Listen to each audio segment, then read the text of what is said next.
absolute best. Yeah, they had us the first half, I'm not going to lie. Oh, could be Wayne! I think I got my swagger back. Oh! I love it, baby! Them orange britches. Something about them orange britches. Tennessee wins! By Tennessee, Jawan Jennings. Jennings makes the catch.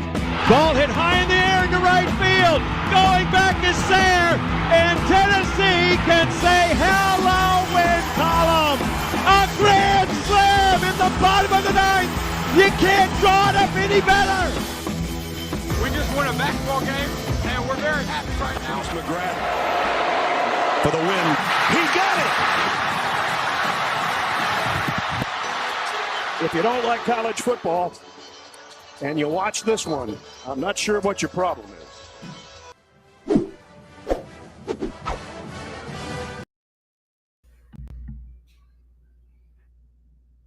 Can you hear me? Yeah. Oh, good. It says I'm having connection issues. Reddit did to do. Welcome into More Important Issues. I hope everybody's having a great weekend, great week. Happy 4th of July, sort of. It's funny that the name has a date, but we always celebrate it. If it's not on a weekend, we always celebrate the weekend before, weekend after. Yeah. We'll call it Independence Day. How about that? Suck it, King George. Lizzie's in a box. Lizzie's in a box. I don't know what you're talking about. Oh, good. That's probably good. It's probably for the best. Probably for the best. Yeah. If I do have connection issues, apologies. I'm hoping this Wi-Fi holds up. I am in Nebraska somewhere. Butthole, Nebraska, not Omaha. I was thinking about that today while I was driving through. We decided Omaha is not part of Nebraska, correct? I thought we did. Okay. Yeah. For all intents and purposes. Yeah. Okay. Yeah. Butthole, sure. It's bad. I did drive past probably what's going to become a future steak that I eat. I mean, it looked like they were like about to die, about to be killed, I should say, slaughtered. The most amount of cows I've ever seen in one area, and it smelled terrible. But that's what we're going to eat later, and we're going to enjoy it. Yeah. But yeah, so if my connection, that's a long roundabout way to say if my connection goes bad, I do apologize. It is what it is at this point. Yeah. Caleb's on the road. He's taking a 20-day trip out west. 20-ish days. We'll 20-ish. See. Okay. Probably I'm thinking it. Are you already homesick? No, I'm thinking it may be more because I was thinking I'm going to drive back through Amarillo and they have that 72-ounce steak challenge, and I might have to do that. Oh my gosh. I might have to do that. So, and then I was also going to ask Rickey Martinez if I could come by Las Cruces, but I missed again, y'all are going to get a behind the scenes shot. You're welcome. You asked. He so said he's down. Recruiting visit? Yeah. All right, Brutus. Brutus is a great left-handed pitcher. I know Tennessee doesn't need any more. Maybe New Mexico State will need some more. I hate I missed that interview. Our boy Kiv. Yeah. Great dudes. And they're so appreciative of their opportunity that they got at Tennessee. And, it's really cool. Like, they were just up for it they didn't really have any ties to us or even Tennessee anymore. And they're just like, yeah, I'm down. Let's do it. And it's funny. Me and Rickey were texting about getting on the show, and then it popped up on my phone. It's like Rickey Martinez headed to New Mexico State. I'm like, first of all, congrats. Second of all, like, you're what the hell? Right? We were talking about that. I was talking about that today. The non-paid assistant position sucks. We've now lost two good coaches, and they it's one of those things like not that I'm saying they shouldn't take it, another opportunity if it comes about, even if they're paid, but they kind of have to take it. Their hand's been forced. Yeah. But no, super happy for those guys. Like you said, good dudes. You did tell Kiv I'm not coming to Houston, right? Oh yeah, I didn't even mention Houston. Okay, good. Yeah, no, I'm not coming to Houston. No. Mainly because I did tell him I got the itch for golf, and he said it does make it a little bit better sell for him to make his way back up to Knoxville again. So who knows? That's all it took, Landon. That's all it took. You hitting a little white ball. Yeah. Good. All right, there we go. So yeah, hate I missed that. I know it's going to be a great interview. So make sure y'all are tuned in for that. Y'all, I think like a few weeks ago, we kind of gave them behind the scenes look of how we do these interviews. So now you even know more. Yeah. That it's not live anymore. I'm sorry. Yeah. Sorry. It is better live. that way though. We don't deal with you don't have to listen to Evan Russell's every fourth word anymore. So yeah. Same clothes, same chairs, same thing. It's just a little bit before. Yeah. Love it. Great interview. And, I just know it. I haven't actually gotten to listen to it yet. I was actually about to say that. Like, you have no clue. You don't even know if we did the interview. I just trust you. That's actually true. I trust you and Joe. It's that simple. I trust Joe way more than I do myself, for sure. That's fair. That's entirely fair. But yeah, I trust you guys. I know it. I know it was good. I'm excited for it. But yeah, we're in this. This is a good time to travel because we're in this state. He's back, baby. He hasn't been in a show in a while. I'm excited. We're in this state where there's not much to talk about. Shout out Danny White for making the board write a check, giving us a little something. Mm-hmm.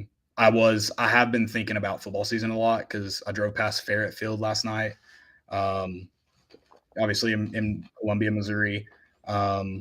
Is that what it's called? Ferret Field? I don't know if that's how you pronounce it. I'm pretty sure it is how you pronounce it though. It's not spelled like ferret, but the name Ferret.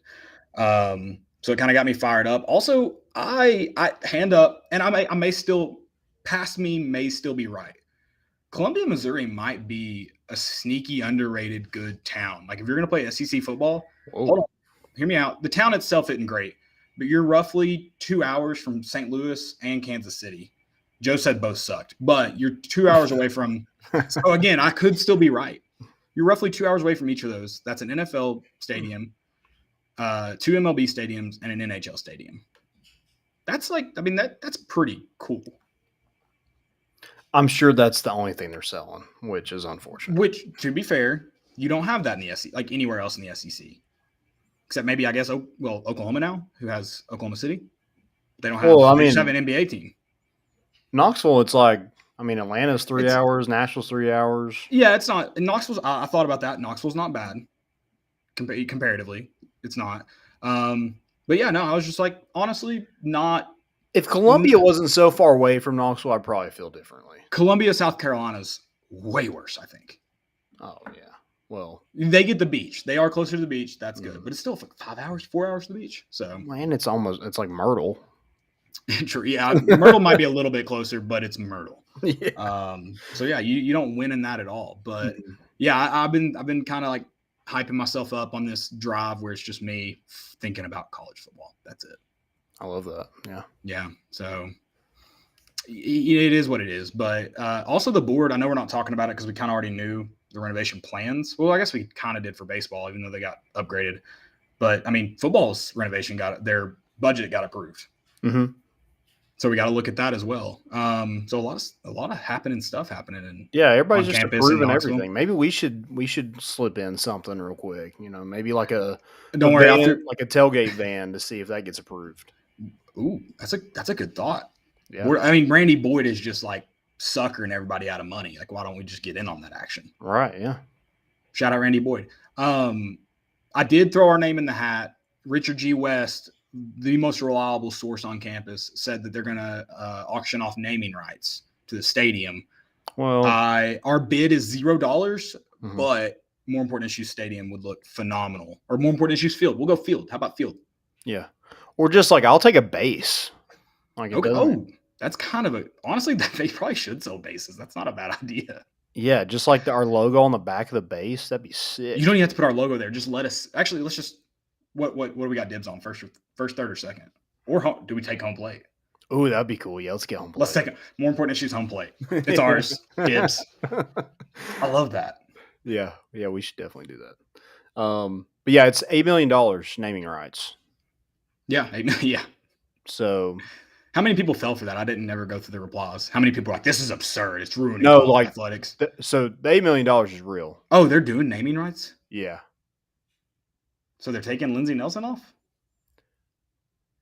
I'm pretty sure that was. Wait. Did you get got? Who tweeted No. Where did you hear this? This was an article. I read an article. Who did they quote? Was it Richard G. West? Because that's happened before. I don't think so. That's his exact tweet. It was $8 million, I'm pretty sure. No way.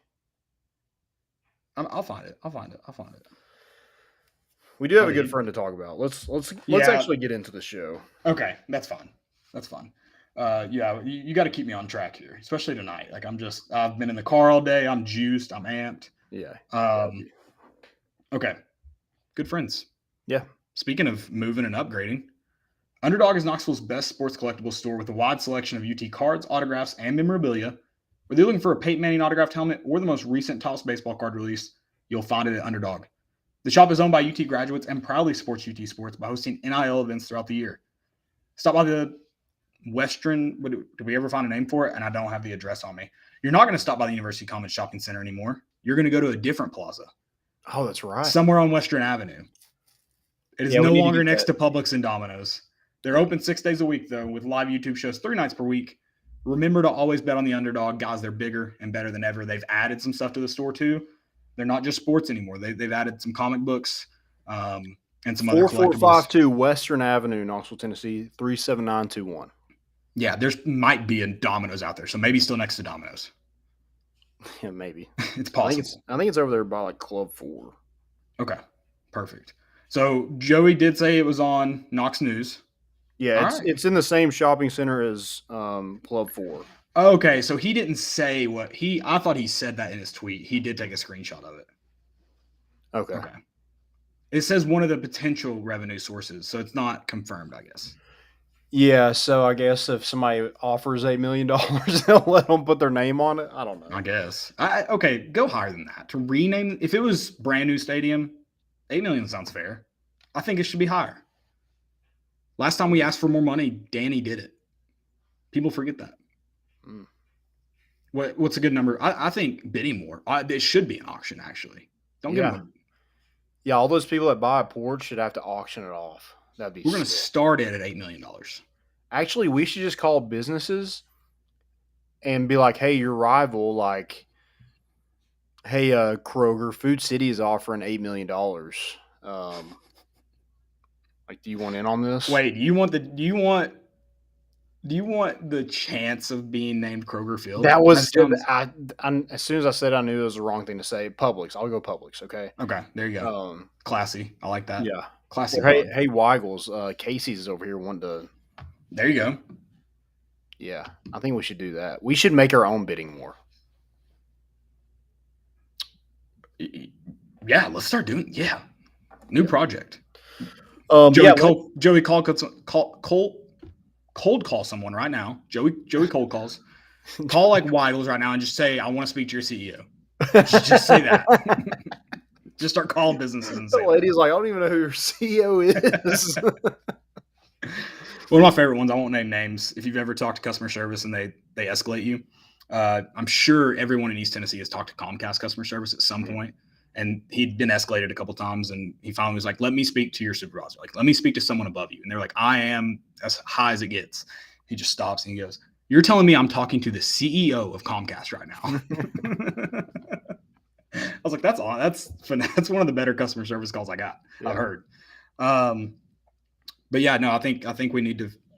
What businesses would pick one right now? Who do you want? Weigels? Yeah, I'm down for some Weigels. I would really love if like Gus's Good Times Deli Ballpark was the name. That'd be sick. We crowdsource. We'd have to probably crowdsource that one. No offense to Gus, because they might have the $8 million laying around, but gonna guess that a deli with one location, that's tough. So yeah, we'll go fund me right now. Let's do it. Let's make it happen. Perfect. The renovations look sweet. Can we just if somebody paid the $8 million, can they just name it whatever? That's a good question. Yeah, Joey's already in on this. Like if we're just Dave Van Horn, you suck stadium. Just butts. Butts. Yeah. We should probably do that to an opposing stadium, probably not our own. Kind of like the Halls Balls situation. Yeah. Great senior prank, but maybe don't do that to your own school. Yeah, maybe we do that to someone else's. We're just pitching ideas for opposing fan bases right now. Yeah, that'd be cool. But yeah, Lindsey Nelson gets a must-needed facelift. Gets approved. I think $95.8 million is what it is. I mean, just an absurd amount. I think it was $39 million increase is what Danny White asked for. Got it approved. I mean, who's going to say no to Danny White right now? I mean, he's freaking winning. So good for him. Good for him. Like, just keep asking. I feel like you should ask for more money at this point. Yeah. But yeah, construction is set to begin in August. Is it phases? Yeah, I think it's gonna be. Do you know how many?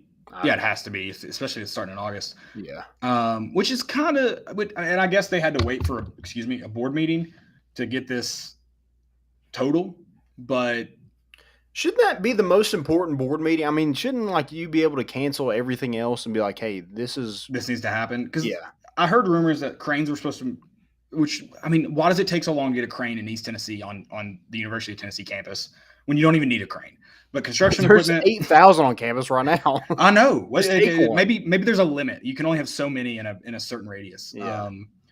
But construction equipment, the rumor I heard, unconfirmed, was like the moment they officially stop playing there, construction equipment's moving in. I don't know what happened to that time on, but that sucks. Yeah. Because let's get on it. There were some changes, and I think I'm not saying like the first renderings were bad at all, but the latest ones, and I think these are the most complete ones. This is the best. Besides, I would like to see an upgrade to the porch, and maybe that's later on down the line because you don't have to do that with the stadium. But in total, this is the best one. Yeah. No, I think it's going to be. I mean, I'm floored by the look of the current entrance to what the new one's going to look like. I mean, right now it looks like a borderline shipping container on top for the press box is what. Yeah, I don't exactly know how that got built anyways at all. Yeah. No, it looks at least go with like brick, like that seems it would at least look nicer. Yeah. Well, I mean, most of the stadium is brick, and then we just got this big freaking It's legit. Like it was probably a pre-built concrete thing they just brought in on some crane they somehow found in East Tennessee. Mm-hmm. And yeah, but no, these look really good. I really like I like that it's not too big, and I hope that I kind of like the demand. Like it's a little bit of forced demand for tickets still. I think they add enough seats where there's going to be enough seats, but it's also still going to have a very like intimate feeling. You can still get Legends of Lindsey Nelson type vibes in there. I like that there's a lot of what looks to be potential standing room areas rather than just down the right field line. And if you have a club section, just you know where to find your boy, because if you're going to sit in the club seats, the press, the luxury suites at any sporting event, baseball's the best one. Yeah. Yeah, agreed. I mean, that's what's going to be cool about it is like I feel like there's going to be a little bit for everybody, which now I feel like there kind of is. There's kind of that in between. Like, I mean, I'm not somebody's going to buy a porch, but also like do enjoy like my MVP seats. So having club seats, MVP seats, I don't know exactly how that's going to look. I know they want to expand the MVP room, and they're increasing seats, and that was the main thing. Is like you didn't get the super regional because of capacity, and this is in hopes that never happens again. Like capacity is going up. I think it's right at is it going to be 7,600? Thanks. That sounds right. I think there's 6,100 permanent seats, and then 1,600 for standing room only. So, and I did say I think you could probably go up from there. I think Lindsey Nelson could get to around 10 and look the same, at least in SEC series, if that makes sense. Yeah. So I mean, there's just going to be a lot of people in there. It's going to be madhouse. I do like they didn't overdo it by putting like, hey, we're doing 12,000 capacity. Like Tuesday games, like there's going to be no one there. Like if Tuesday, and then the weather's just so bad in East Tennessee in the spring too. Yeah. Even like so it's not even just those midweek games. You're going to play Iona in March and it's piss pouring. No one's showing up. Yeah. Sorry, like it's just the way it is. And then there's tabletop seating down, like looking over third base, which I think is going to be interesting. That's going to be cool how that works. Definitely. I feel like the whole thing should just be a big giant party deck, honestly. I agree. Maybe not on the risers that they currently sit on out in left field. But yeah, no, for sure. I do like that it's also going to like connect to the party deck as well. If you sat at the porch, sorry, not the party deck, the porch, kind of sucks. Like you have to, it feels like you're leaving the stadium to go in if you want to go in. Mm-hmm. Now you're just walking around the ballpark, and that's nice. Yeah, it's like you can't really see anything until you get up to where the other seating section is. Yeah, it is kind of a weird dynamic there. But, they've kind of made due to it. I feel like the fan base and I guess the demand for Tennessee baseball has just outgrown what I think anybody ever thought it was going to. And that's credit to Tony Vitello. Yeah, I think not. Yes, I think that's true. But it was also just in need of an upgrade as well. Yeah. So, Yeah, I mean, the one thing that was holding Tennessee back from or separating it from other schools was facilities, the stadium. I mean, LSU, Florida, South Carolina, Mississippi State, Ole Miss. I mean, those like ballparks are top notch, and Tennessee hasn't really. It's amazing that Tennessee has been able to compete with how far behind their facilities have been. Yeah, and I think a lot of that, Vitello selling vision, which is huge. But it goes back into like what we talk about football recruiting. At some point, he's got to be like, all right, it's more than vision, and the stadium should match the success of the team. And it finally is. It finally is. And I know it can't happen overnight. So, whatever, but it does feel like it's still a little overdue. Yeah, agreed.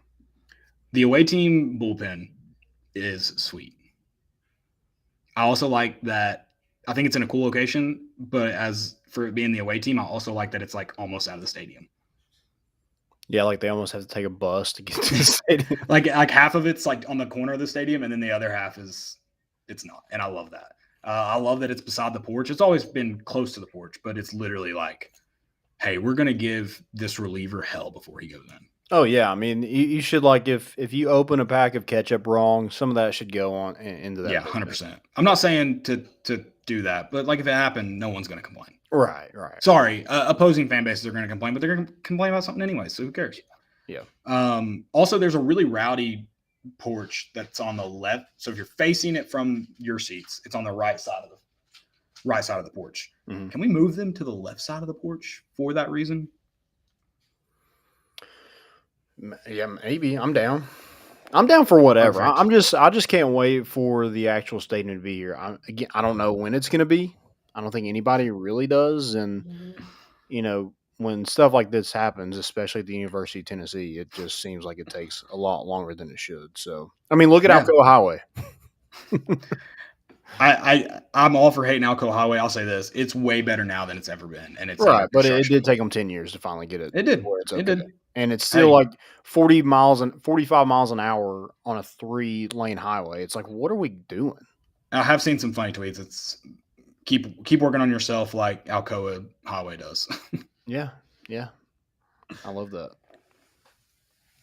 That's kind of all I got for Lindsey Nelson. I mean, just again, right where you want to be, and Tennessee isn't getting. I feel like at some point they would get a new stadium, but they're in no hurry until Tony Vitello took this team to Omaha 2 years ago. Yeah, and I said it needed an upgrade. It just needed really it should have been. It's disappointing that the athletic department let it go as far as it did without at least a facelift. Yeah. We shouldn't be looking at it and going, it has to happen now. It should be able to be a work in progress, but it feels like it's so ugly right now that it needs it immediately. Mm-hmm. Yeah. Whatever. Some recruiting. So, we'll start with baseball, stay on this topic, then we'll get to football, and then we'll get to our interviews here with former Tennessee baseball coaches Ross Kivett and Rickey Martinez. So Tennessee landed another guy in the transfer portal. I mean, we're just running the transfer portal right now. It's kind of sick. Ryan Galaney, the SoCon Player of the Year, he will be a grad transfer from Wofford, infielder. He played, I think, third base last year. He played first base the majority this past season, so he can play corner infield spots. Can also play corner outfield spots as well. Hit 383, 17 home runs, 66 RBIs, with a fielding percentage .992. Pretty solid, pretty dang solid, and 19 stolen bases. So a guy that can hit out of the park, and also if he's going to hit a single, he can also get on second base in a hurry too. So really good pickup there. Now, I know there is a worry for him in the draft. Fair.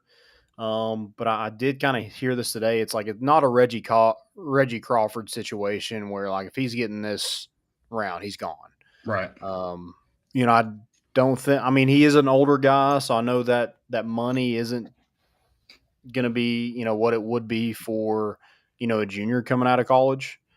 So, right. What does that look like? I mean, Tennessee would definitely be sweating it out, but I do think it's more of a coin flip than, Reggie Crawford was. Yeah. I love that. It's kind of interesting to see this team who has a ton of talent build on transfers, but it's also like the transfers you're getting. You've been saying it the whole time, like they're coming here to play, and you can see that where the stats they're leaving with, like that, they're coming to play. Yeah, and I know Griffin Merritt had a big impact on this one. He was talking about it, and I think Ben McKee tweeted that out as well. Just him being a grad transfer, kind of taking that step from Cincinnati, kind of the same situation here from Wofford. At Cincinnati, Griffin Merritt was a conference player of the year. This guy was a conference player of the year, around the same amount of home runs. So kind of a similar player. And Griffin Merritt was just like, hey, man, like, you won't regret this. Like, right. This is family. This is where you need to be. And so we'll see what the draft has in store for him. I mean, I'm just in the boat where, like, you're already an older player anyway. What's the difference in another year? That would be my question. Now, again, if money's right and picks right, sure, whatever. Yeah, I think for me, it's where you get drafted for sure. But for me, I'd probably be you're not promised next year, so maybe go get paid now. But it also depends where you go. Yeah, and NIL will benefit, some. I'm not sure what NIL Wofford has. I'm not throwing shade at or anything, but I assure you it's different than what it is at Tennessee. Yeah. So that might have an impact. And it's like, what is he wanting to go play baseball professionally? Like, does he have aspirations to just like play pro ball, or does he want to max out what he can do in college? And then maybe that gets him, a bigger signing bonus. Like, there's a lot to kind of weigh for Ryan Galaney, and I guess that's between him and his family. But yeah, that's. I think there is a good chance he ends up on campus, and we'll just kind of wait and see this weekend, see what happens. Yeah, for sure. And then, so staying on kind of baseball a little bit, you did have Billy Amick on a visit this weekend. I think he did go to Florida, so I know that is kind of not disappointing, but it is like, man, like, you really want to get these guys on campus and have them commit. If they go elsewhere, you just get that recruiting high. Right. You want to, if you're not, if they don't commit, then you want them to be the last visit. Yeah. You want to be the final one. Mm-hmm. Yeah. So that's going to be, it's probably between Tennessee and Florida there. I know Luke Holman is another guy. So Patrick Eady kind of asked this question about Billy Amick and Luke Holman, who was the Alabama ace this past season. And I know LSU is going to be a big one. I mean, look what they did with Paul Skeens. I mean, that's an easy pitch there. Right. Tennessee does have Frank Anderson. And then, Florida's definitely got the facilities and the name, and they're in Florida, which it's not a great part of Florida, but I guess they can use that if they want to. But yeah, I mean, every SEC school is going to go after those two guys, and rightfully so. So yeah, we'll see what happens. 100%.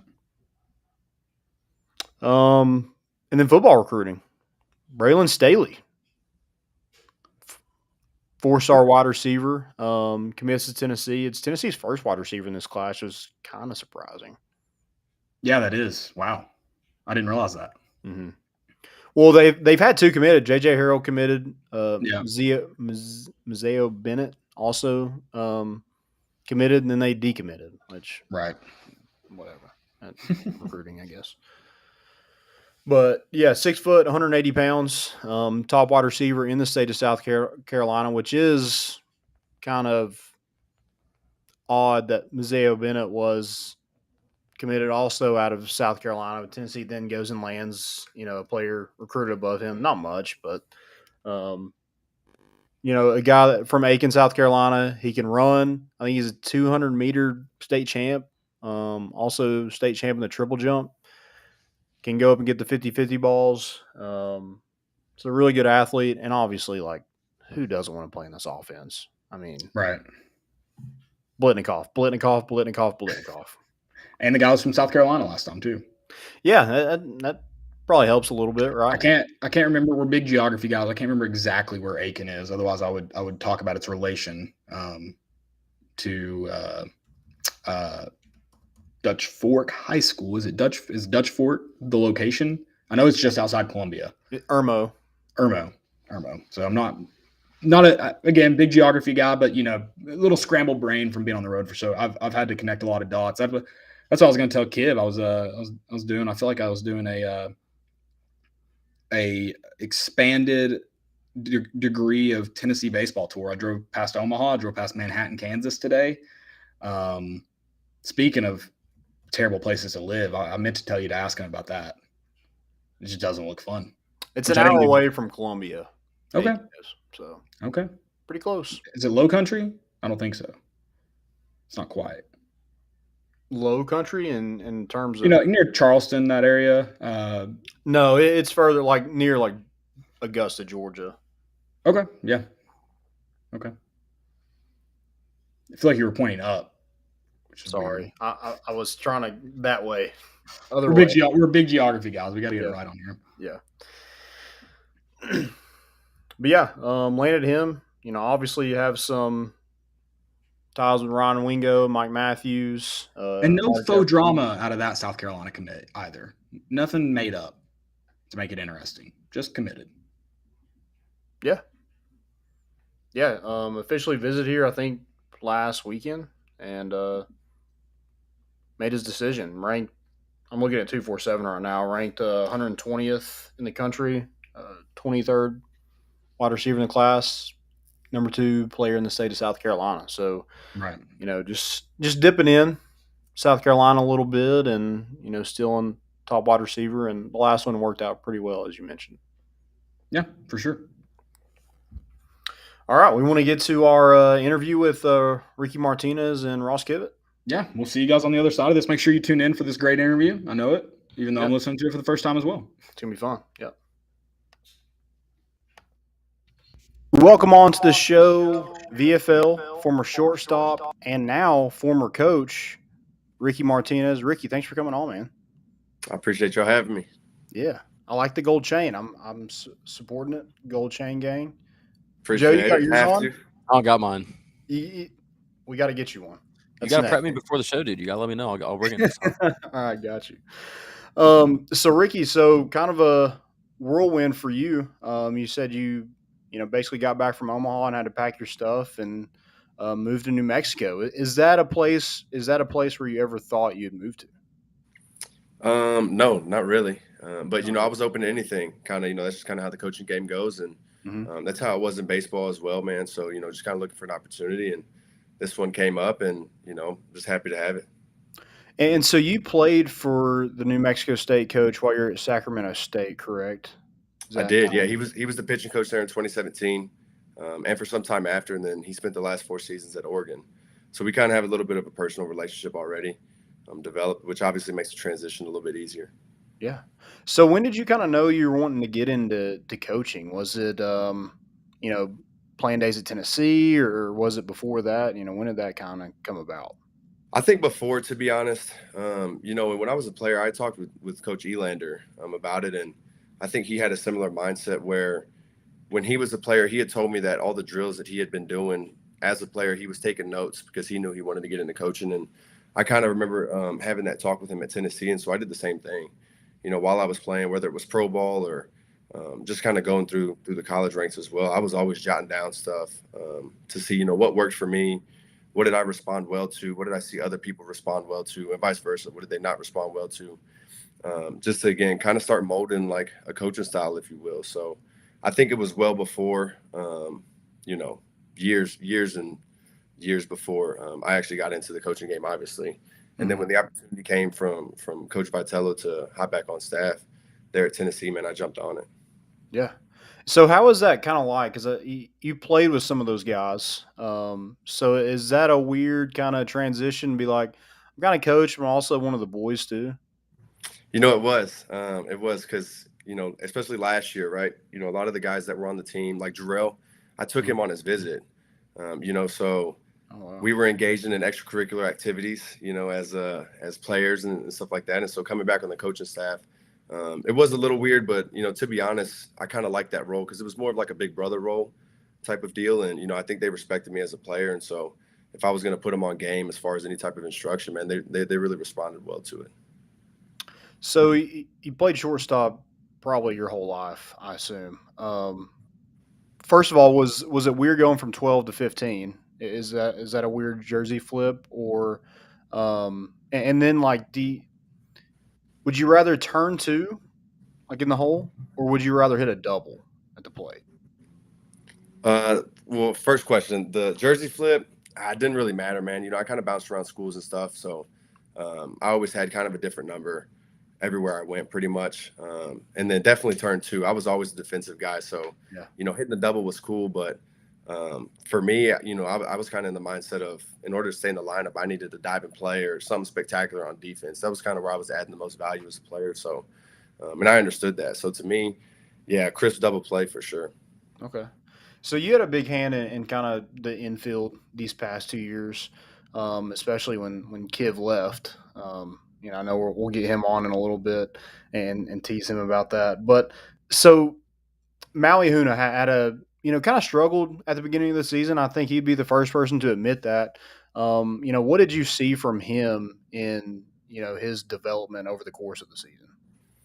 I think at the beginning there was kind of just a lot of stuff going on, almost unrelated to baseball, if you will. He kind of had that deal at the beginning of the season, and then kind of struggled a little bit through. And, obviously the transfer process for him probably weighed a toll. You have the pressure of the draft, kind of high expectations all around. And, that kind of just plays a role, man, to the whole thing. And I think towards the middle of the season and towards the end, he kind of found his footing, and really started to turn it on. And I mean, he ended up playing a huge role for the team, obviously, playing a premier position at short and hitting at the top of the lineup too. So, I really wish that we had more time with him, to be honest. If we had a couple years, extra with him or got him out of high school, I think it really would have benefited him and stuff. But, that's just kind of the nature of the game and just how it went with him. But, man, he ended up doing well. But, like I said, just kind of other factors at the beginning of the season beyond his control. Yeah.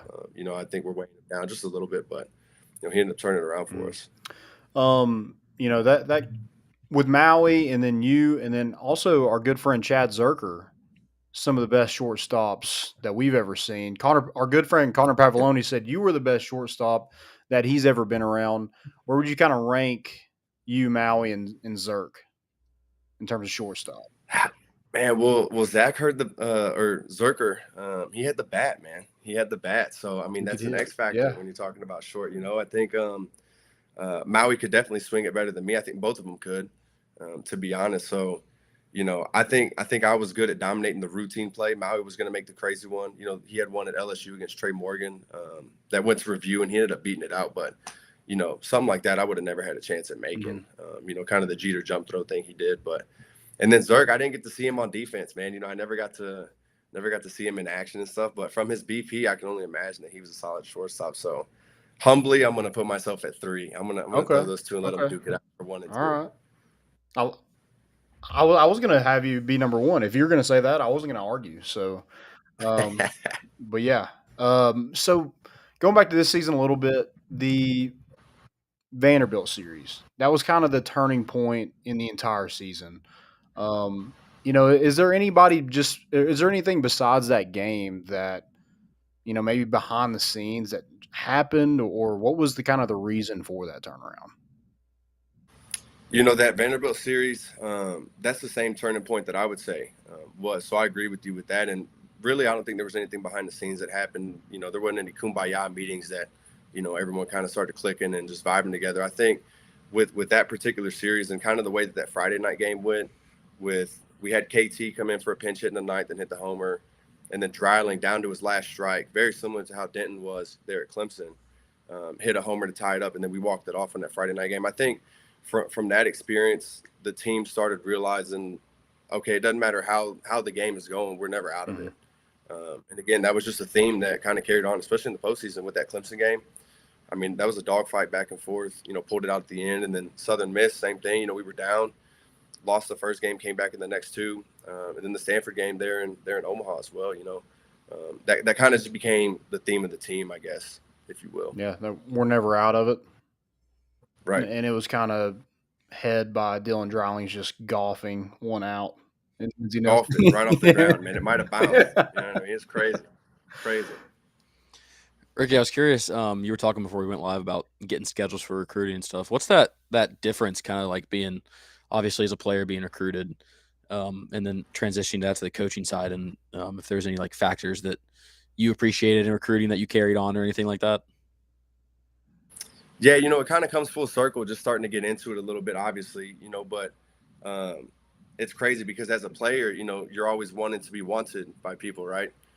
Man, I hope this guy offers me this, or I want to go to this school, or I want to do that. I want to have this opportunity and stuff like that. And it's the same way on the recruiting side. You're kind of like, man, I want this kid to come here and I want this kid to play for us, or, that type of deal. So just having that mindset, I guess. And also, I guess just being able to observe and, see talent for what it is, or, see a kid for who they are, versus kind of having like preconceived notions of how I want them to be type of deal.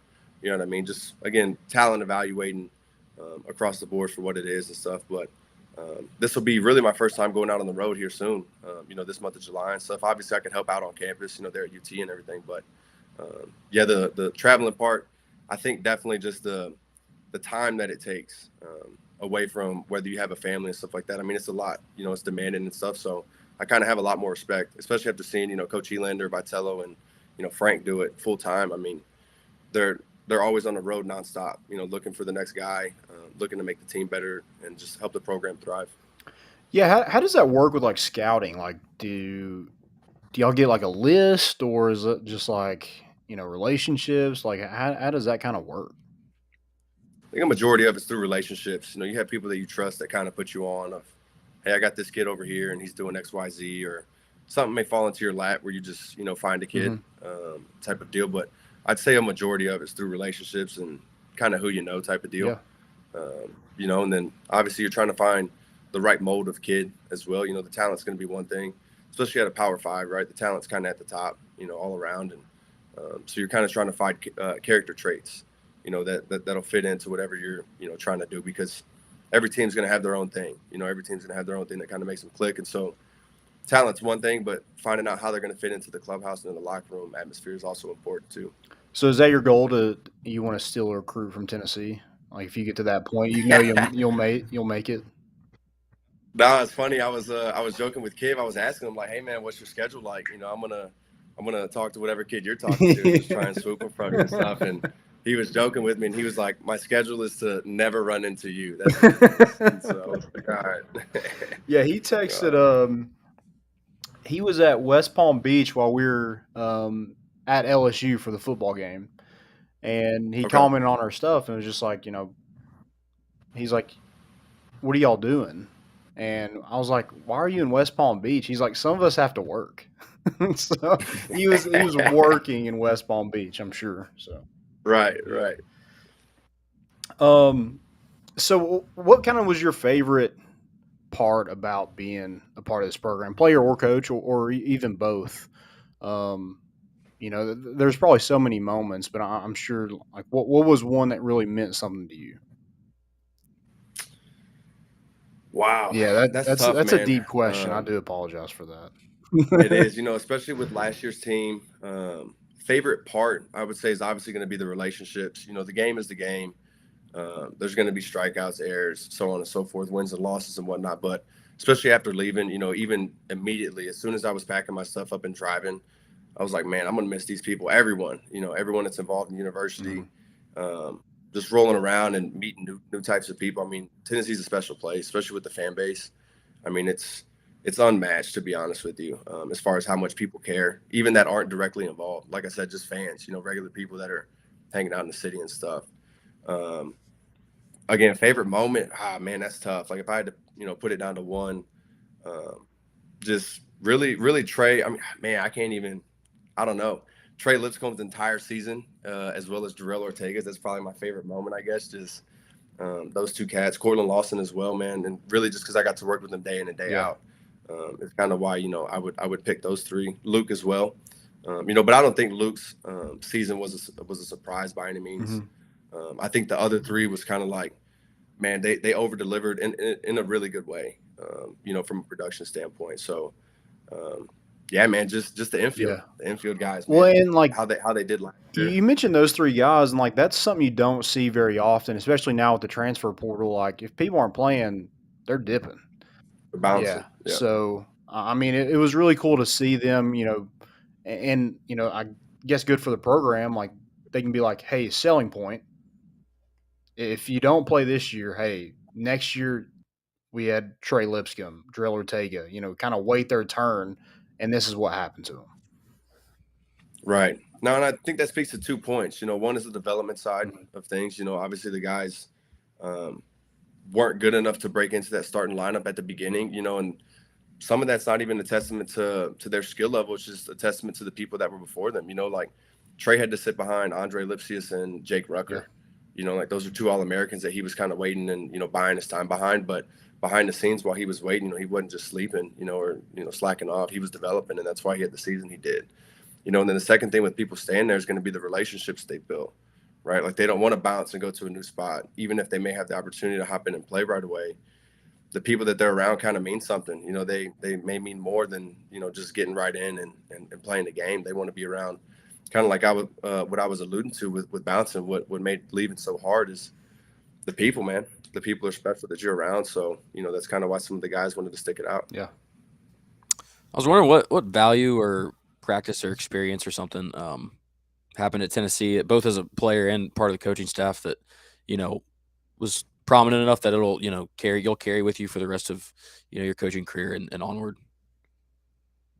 Man, I think, and I was going to tell Kivett this whenever he hops on, but just being coached hard, being held accountable and relentlessly too. I think he plays a huge role in that aspect in the program. And so, when you get to a place like that, especially now, man, like just the demands are so high, but they're not unattainable, and so that's kind of what, I don't know, helps a lot of the players, to be honest, and especially myself, of like having somebody pull it out of you because they're demanding it nonstop, from a practice environment, and anything you're doing around a facility, there's going to be high standards, high expectations. So, coming in, whether you're a JUCO guy like I was or a freshman, just any new guy into the program, man, that can kind of be a daunting task at the beginning, because you don't know, right? You're like, man, I don't know if I can hack it at this level, or if I can, I don't know if I'm gonna fit in or if I belong, talent wise, if I can keep doing these lifts, man. These workouts are hard, practice is hard every day, you know what I mean? But when you're doing that for so long and stacking so many days like that, the gameplay kind of becomes really easy at that. Like the gameplay becomes fun, because you put in so much work behind the scenes and stuff. So that's one of the things that I've really enjoyed, and I look back on now when times get hard, of just how hard that first fall was when I was there, overcoming certain things throughout the season and stuff like that. Of anytime I have a hardship now, I look back to that experience as far as I've been here before. I can get through something else too. Yeah. So what was it like? Because you were part of that, that 2019 year where you make it to the first regional that they made to since 2005. So you're kind of that first part where you really start to see the program, make the turn to where it is now. What was that kind of like when you finally get to Omaha this year as a coach, kind of seeing that whole thing out throughout where you played here and then obviously when you're a coach? No, it was awesome, man. And again, it comes full circle. And I would try and tell the guys that, because you have freshmen that come in, they don't really know Tennessee baseball in any other light other than, going to super regionals, playing in Omaha like the 21 team did, or doing well. And when I was being recruited, that wasn't the case, right? Yeah. And that was the vision for sure. And that was one of the appealing things in the recruitment process was, new coaching staff, opportunity to play, really good conference. Those were kind of the three things that drew me in. And so when we made it to the regional, it wasn't a surprise, because I think, again, just how hard everyone was working, and everyone had kind of bought in, from how we started in the fall to the people that were left once we were getting, to the thick of the season. I mean, everyone kind of knew, especially from a talent standpoint, man, we were super talented. We had young bucks at the time, like Crochet. I mean, he was a young cat.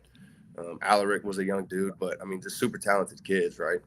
And so now getting to Omaha, I would tell the guys at practice and stuff, because it's almost like, if a guy was going to take it for granted, like the stadium being sold out. I used to joke with them of like, dude, I couldn't give away 30 tickets, to the games on a Tuesday game or whatever. And now, like, there's not enough seats, like that's why they're getting a $100 million stadium. Yeah. And there's a picture we have at the facility where when we clinched in 2019 to go to the regional, it was that last weekend against Ole Miss. And so we're all kind of celebrating in the outfield, V's in the middle of a circle, rattling up the guys and stuff. And you can kind of see a sliver of the stands in the background. And they're almost empty. There's like maybe 15 people in the picture. Like, no one's really there. And this was a Friday night win in the SEC. Like last series of the season against Ole Miss at home. And just no one's there. Like, it just wasn't a thing at the time, And now, again, it's like, dude, there's a block party. Like, they're blocking off an entire road outside of the stadium because so many people want to go to the game. So, I mean, like that transition in such a short period of time is, I mean, it's unbelievable. Or I won't even say unbelievable. It's totally believable with, the way that Vitella's been running that whole thing, for the past 4 years. It's just really cool to see. Yeah. I do miss like just getting in for like a can of beans or something like that, but I don't miss it at the same time because it wasn't worth it. Right. We got another special guest, the vet, Ross Kivett makes his return. What's up, man? Can you guys hear me? Yes. Okay. Where's your I Tennessee know you guys stuff? have been. I actually have something Tennessee. I don't know if you can see. Oh, there it's you my go. wife's office. Yeah. Okay, nice. I like that. They don't give that to Rickey though. I noticed you didn't have a Peyton Manning signed helmet. Yeah. Are you on an iPhone? You couldn't get a computer for the. No, my computer's for recruiting. You'll learn that. You'll learn that someday, young buck. But I was listening to the sob stories about when you had nobody in the stands and then they got good when you left, and now there's a ton of people. Probably because you were yelling at everybody, staying in the game and whatnot, right? Oh, God. Dude, what's going on, guys? Being back in the Big 12? Well, 24 hours in. So far, so good. Has that been your selling point for recruits today?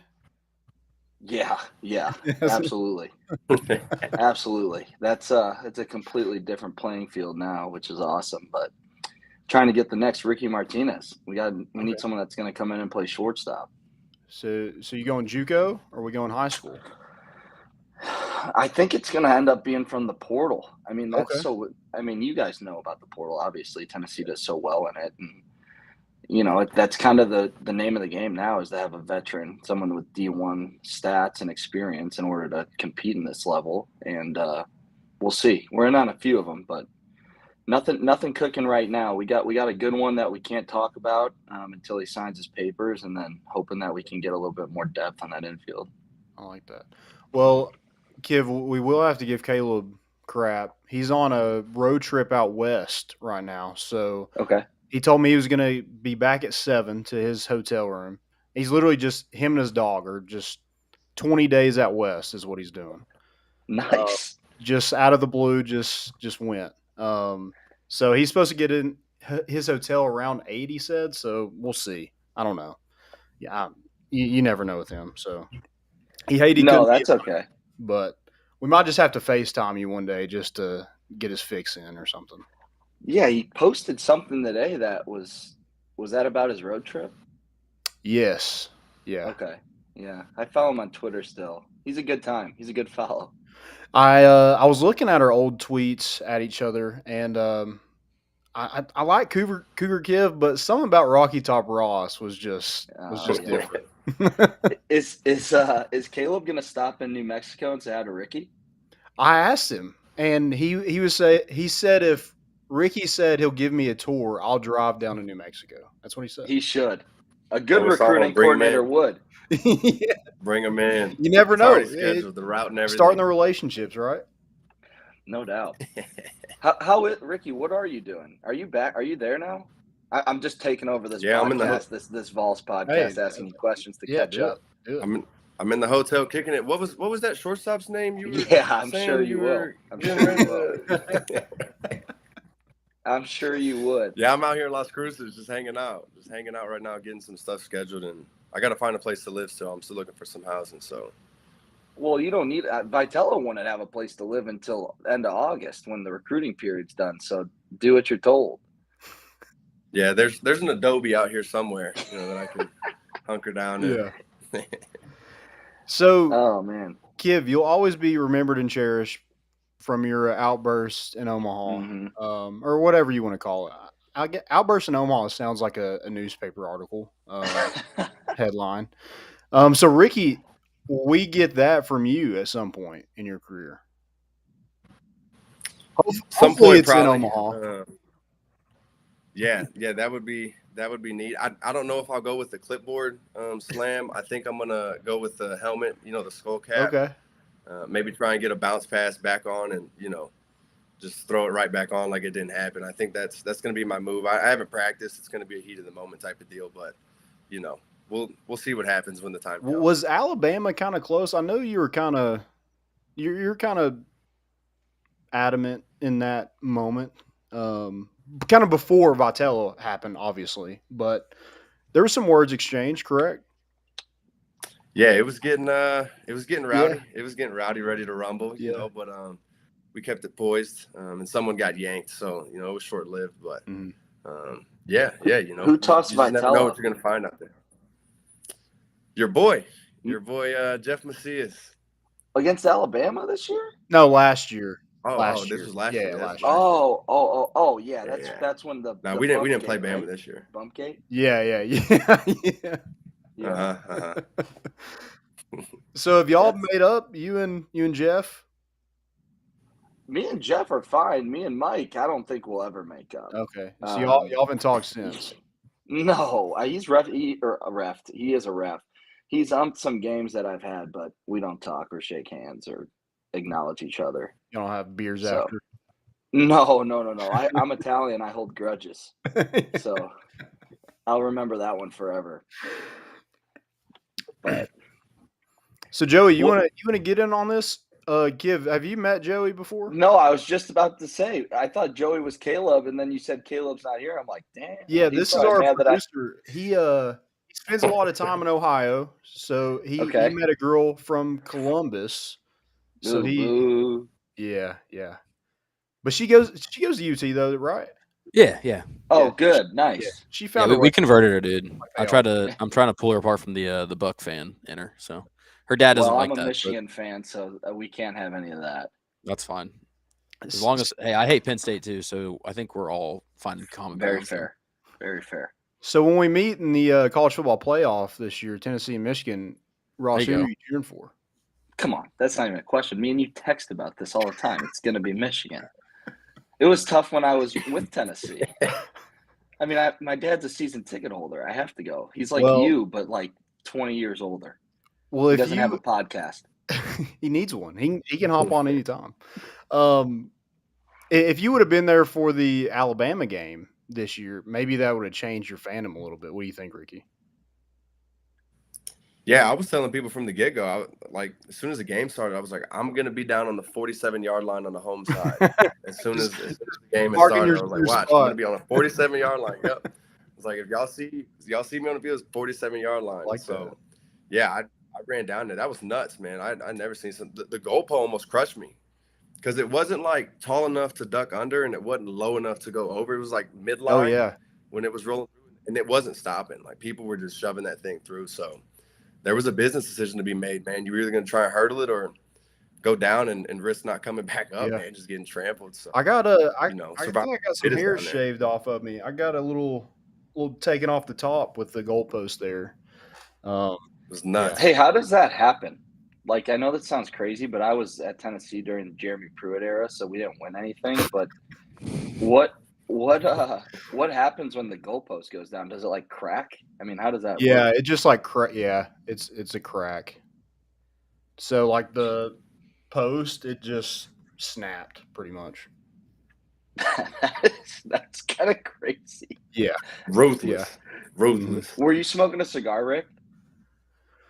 I was. Nice. You didn't see my TV time? Dude, if you think I was watching that. Oh yeah, you were on TV.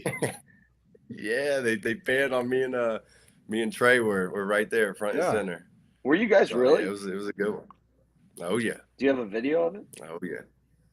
Yeah. Send it to me. I mean, out of all everything the people, else. how many people were, there had to have been 50,000 people in the stadium, and it was just me and Treyway right there on the big screen, man, kicking it. He's gonna be a big leaguer. So, that's a recruit. Yeah, no, he's balling right now. He's a baller. He's good. And then Drew's going to be in the same city as you here pretty soon too. Yeah, he's also going to be a big leaguer. He's very good. Yeah. Rickey played with a lot of big leaguers. Yeah. We did a good job. It hurts, man. It hurts. We did a good job. And then one really good coach. Yeah, there you go. Hey, I still tell the story because when I was playing on the scoreboard before the games, they used to throw up your major, right? Like what you were studying. And so my undergrad was in sociology. And so every game, Kiv would go, sociology, huh? Like, what are you going to do with that? And I'd be like, I'm going to play in the big leagues. And here I am, not in the big leagues, man. Yeah, same as him. Yeah. No, Rick, do you remember when they had to take it down because everybody had the same major? And so a team called and was like, hey, why is like 85% of the baseball team in the same major? Yeah. Gee, man. We were doing that unreal. That Chapel Hill. Amazing. Just North nuts, Carolina man. school. Just not. Yeah. Right. Pete Durkee was the only one not in. It was in something different. He was like supply chain, and everybody else. Supply was chain, yeah. That was one of the. And that's what he's doing. He's in logistics. Yeah. He works He's at smart. Axel. All he does is golf, though. Every He time could I see him really- post, he's golfing. He could really Probably hit a for right-handed business. heater. For business, right? Oh yeah, yeah. Everything he hit was golfed, pretty much. Anyway. Yeah. He's good at it. I only Landon, not to hijack your podcast. I came on just so that I could make fun of Rick for like 10-15 minutes, and I was going to let him have his time. Yeah, no, please do it. I mean, we'll do The this. only 500th episode is coming up, and like we're just gonna probably record for 24 hours straight. So yeah, we're gonna. Do this. my gosh, we should jump back on then, Rick. Yeah. And, like at the wee hours of the night. Like We're after gonna do a couple of segment rain in the hot tub. Yeah.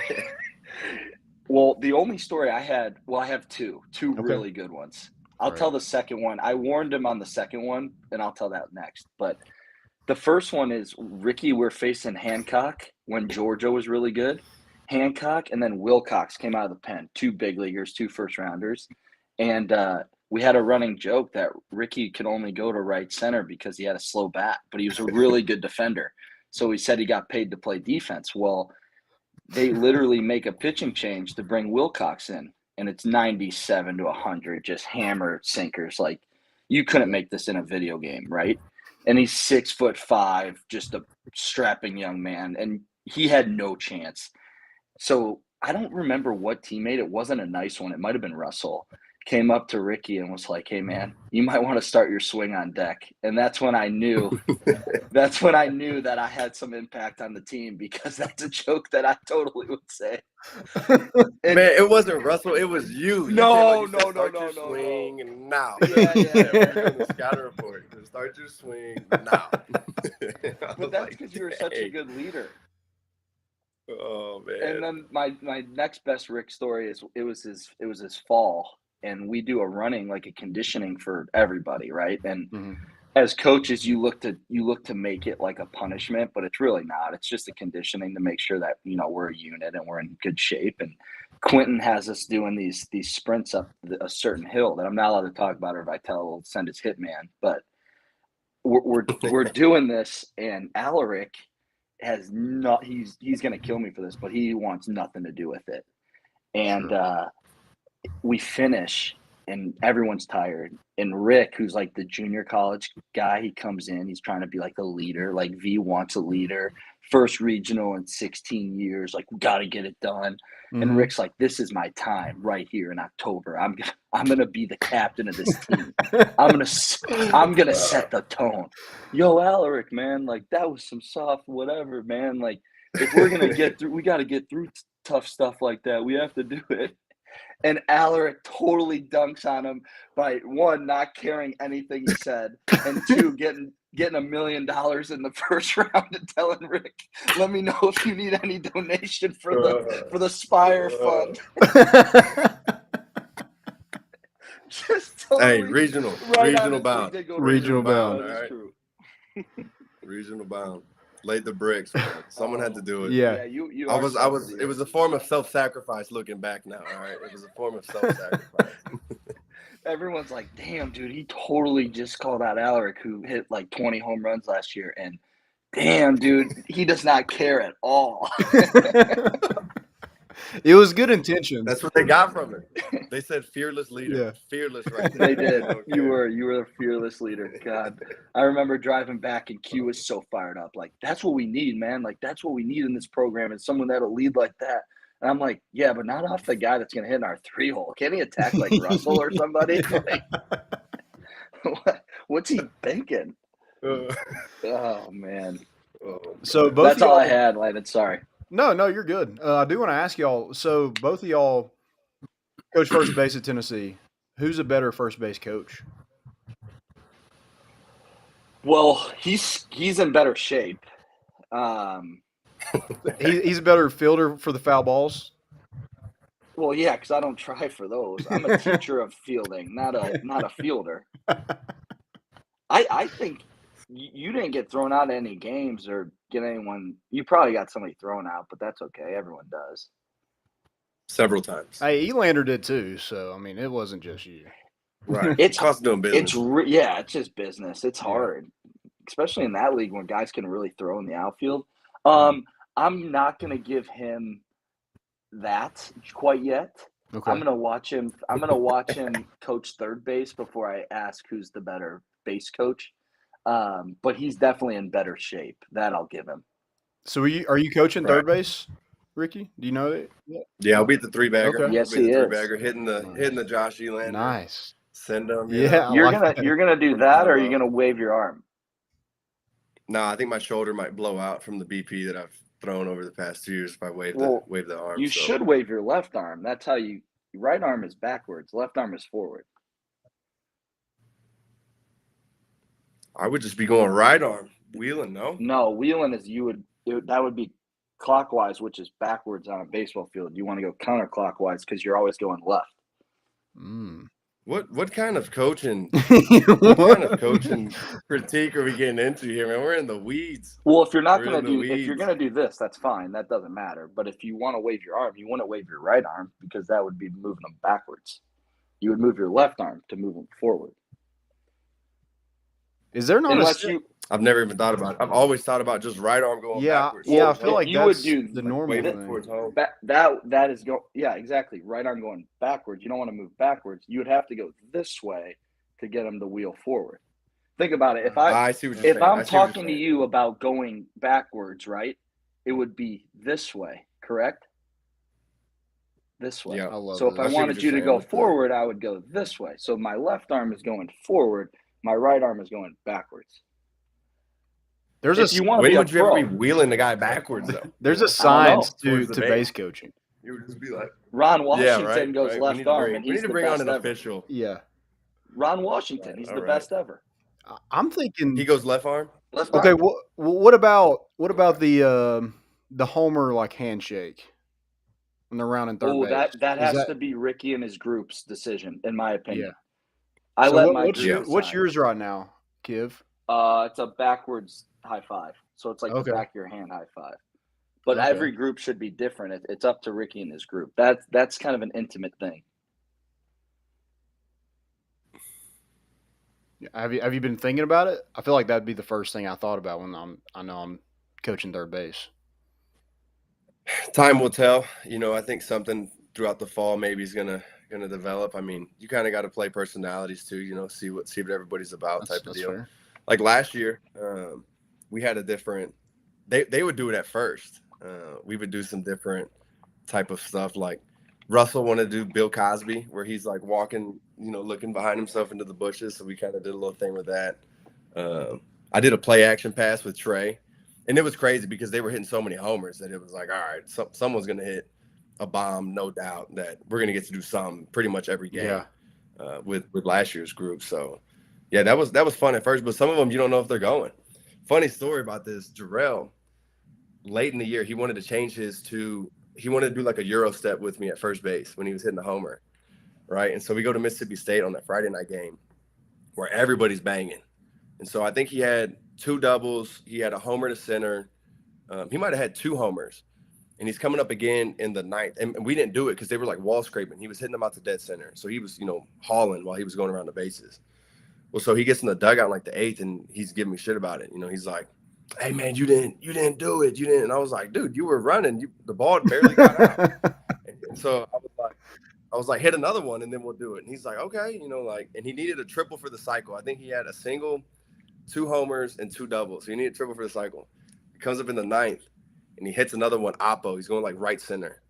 And he's watching it. He wants to do the little thing, and it hits off the top of the wall. It doesn't go out. So he only got a double. Oh, man, you got to stretch it. You got to try it. Yeah, he ended up missing it for because he wanted to celebrate, and we didn't get to do it. And I was like, Poppy, what are we doing, man? No. Come on. So, yeah, tragic, but all good.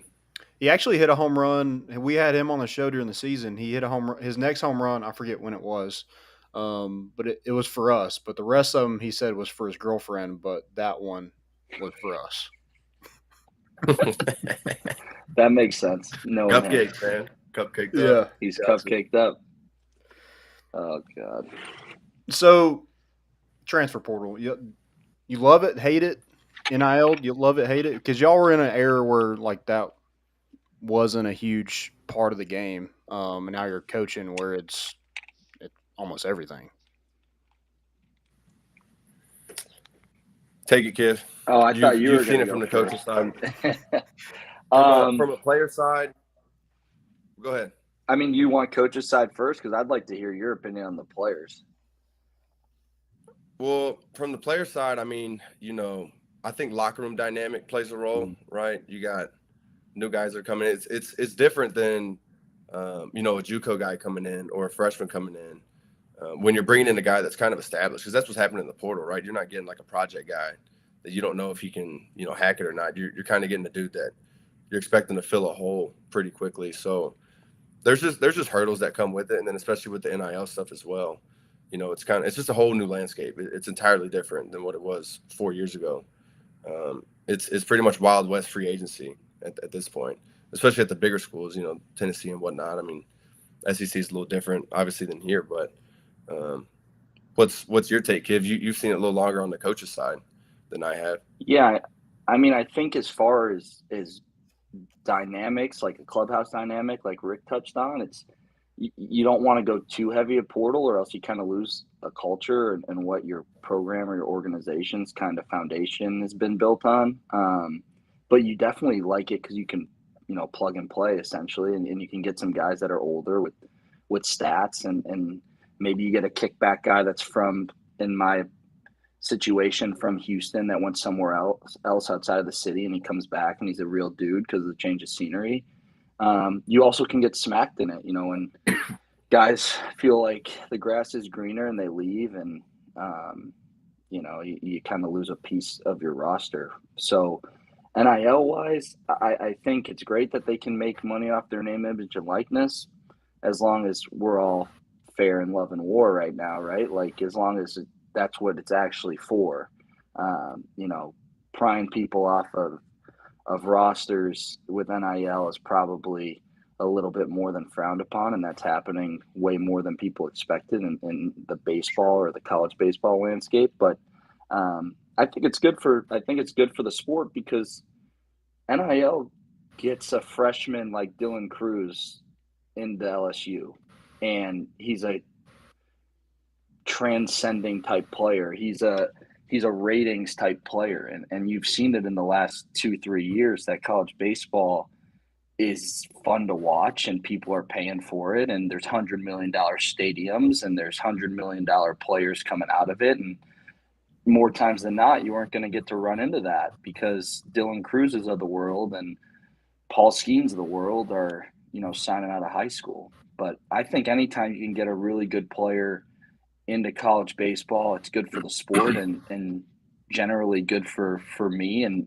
the coaching part of it. And now Rick's in it, and he'll see it's good for the game when first rounders go to college. It just is. And it doesn't matter where they go. And you don't want to play against them, but you're sure happy that they're a part of this because they're helping boost everything about what we love, and that's this game. Yeah, I'm not upset that Dylan Cruz is no longer in college baseball anymore. No. Glad I got to watch him play. Hit a 3-0 pitch. Hey, Rick, I watched him hit Blake Tidwell's 3-0 pitch when he was a freshman onto the train tracks.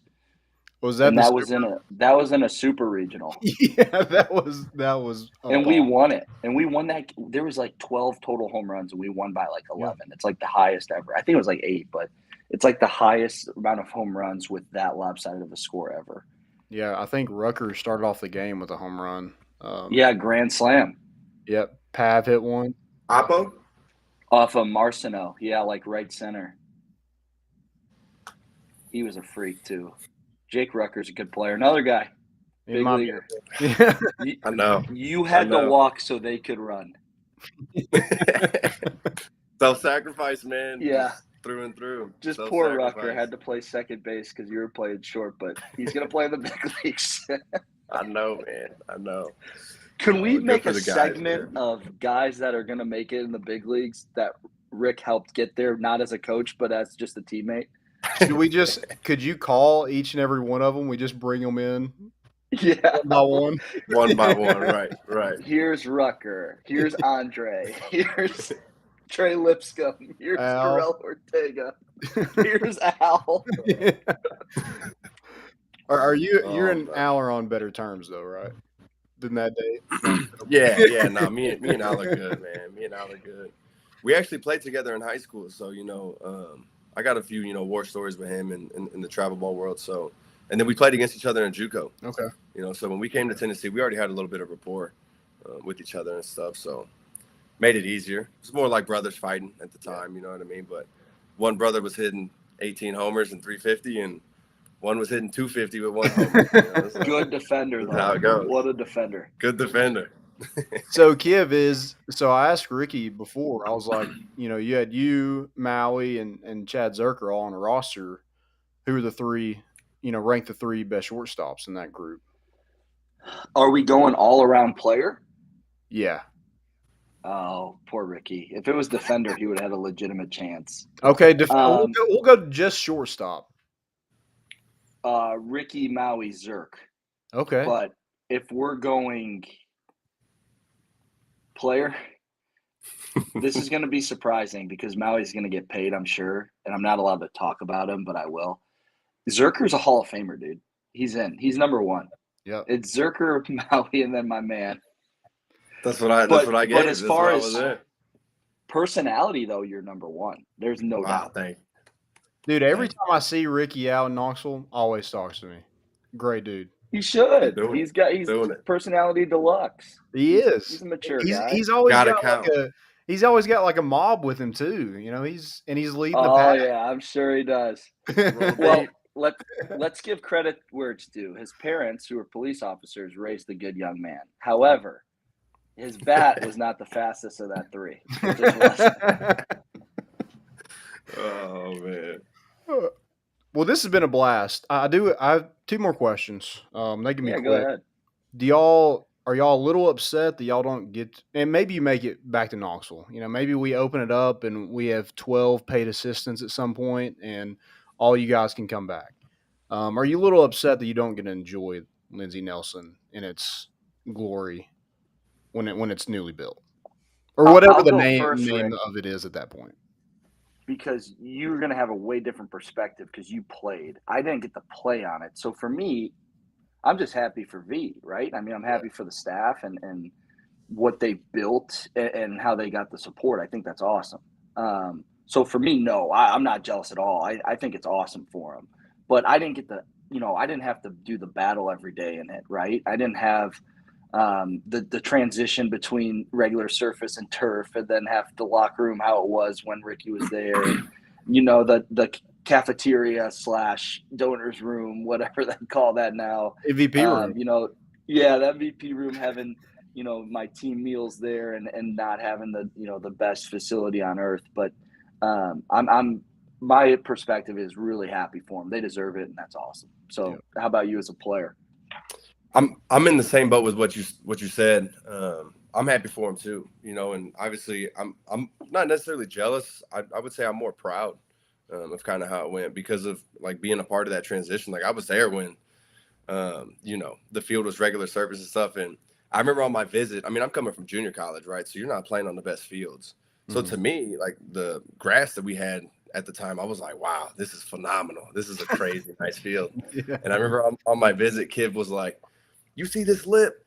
How can we play defense on this lip right here? This lip of grass, like this has got to go. Like this is terrible. I'm like, I would be honored to play on this field right now, And so seeing the transition of all those things, the locker room, the weight room, even the porch, how the porches came different. I think in the season I was there, that left field line, there used to be like chairs or something out there too, like where the portable bleachers right now. There used to be like picnic area type of deal. And then seeing the renderings that they're going to build, I mean, it's just no hate or anything, or sadness or jealousy at all. It's all like, I'm just thrilled, man, that to see how that program has changed, and what they're getting. I mean, it's only right. I mean, with what they've been producing over the past half decade, pretty much, so I'm happy for the staff. I hope that it gets built quick, to be honest with you, because I want to see the scene. It'll probably just only be on TV, on wheels, the highlights on YouTube or something. But, it's going to get popping. So kind of. Hey, there's plenty of recruiting to do in Knoxville. I mean, y'all can always do in Knoxville if you want to. You have a place with me anytime. Good deal. Even though I might take you up on it. And Kiv, I'm into golf now. I got the bug. No. Yeah, I'm horrible, but I got a buddy that gets us on an Iguani, and we play it. That's my course. Friday night golf with the boys. That's what we do. How hard is 6? Can you clear it, or do you have to lay up? Getting over that, like I guess they call it a lake.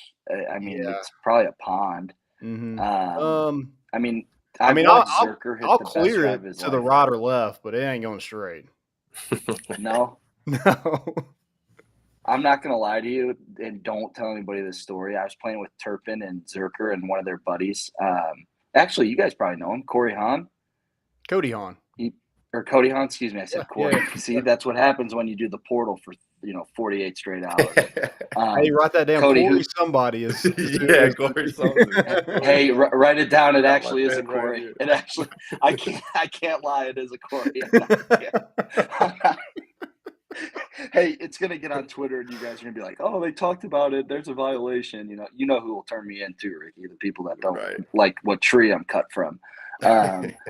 So they'll all turn me in for talking about him. Anyway, Cody Hahn, who is a Vols legend. I mean, I think he had like all sorts of different records before. He can really hit it, and I mean, he can really clear it.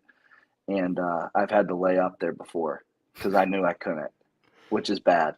Yeah, I refuse to play with like Zerk and them because they've played like all their life. I'm not cut for that yet.